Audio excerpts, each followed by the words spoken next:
You know, I put a lot of work into that Jazz Jackrabbit 4 concept soundtrack I posted a few months ago. Well, since nobody listened to that, I'm going to force you to listen to it throughout this video. Anyway, Jazz Jackrabbit was, at least in 1994, the PC world's answer to Sonic the Hedgehog. It had a colorful presentation, fast-paced gameplay, and the kind of charm and character you would expect from the consoles of the time. 1998 saw a sequel, Jazz Jackrabbit 2, which improved upon almost every aspect and has one of my favorite platformer soundtracks of all time. While we never got a real Jazz free outside of a soundtrack and alpha build, there does exist a third game in the series. Released in 2002 and developed by Game Titan, Jazz Jackrabbit was an exclusive title to the Game Boy Advance of all things, and officially marked the death of the Green Bunny. Okay, I guess he's not quite as dead as Unreal, since you can still buy the first two games on GOG, but there's not exactly any news on the horizon for a new game. The story and writing are honestly not terrible. The setup is simple. Jazz is looking forward to retiring, but bad guys do bad things, and he needs to stop them before that. Just when it seems like he's done, Devin Shell, now dressed as Darth Vader, shows up and kidnaps this female rabbit called Zoe, and is generally a bit of a stupid face. Also, I sure hope this game takes place in some sort of alternate timeline, because I'm pretty sure Jazz is supposed to be married, and he was even gonna have kids in Jazz Free.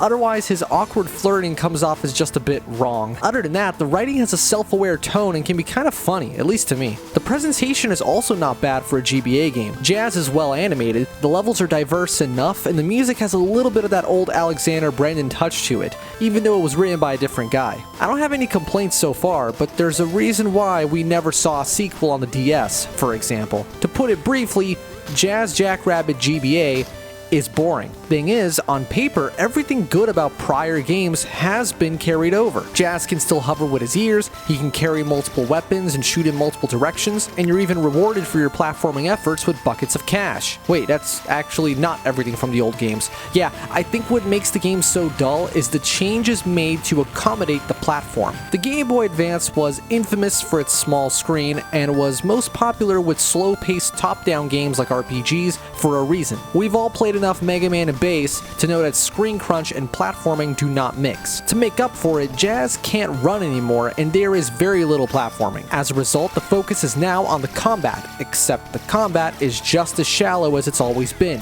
meaning that such a shortcoming becomes much more apparent. This is what kills the experience in Jazz GBA. The entire gameplay loop revolves around walking into an area, taking damage from enemies you can't see, then just standing there holding the fire button on whatever weapon has the most ammo. Another thing that's been butchered is the arsenal of weapons. Instead of being discovered through secrets and levels, now they are given to you at set points during the story. You're supposed to decide which ones to use and maintain by purchasing ammo for them in the worst shop system in history, but what really ends up happening is you simply using the basic blaster for 90% of the game. Also, the shop sucks. You don't get a menu like every game ever. Instead, you ride on these slow-moving platforms and collect what you want to buy. Like, what the fuck? You know what really annoys me about this game? The fact that the last 15 or so minutes of an hour-long journey are easily the best in the whole game. The final few stages look far more in line with the art direction of the Jazz Jackrabbit games, and the level design becomes more engaging. Sure, it's still clunky because of the screen crunch, but I wasn't half asleep for the first time here. The bosses range from bullet sponges to tedious puzzles. For the most part, you can just sit there and spam carrot grenades until they die, but there's this one guy that you can only kill by flipping all 4 levers in the arena to burn him using your ship's exhaust flame. The only problem is that there's respawning enemies, so you end up just wasting time killing them in between flipping the levers. I can't really describe Jazz GBA as anything other than a tedious experience.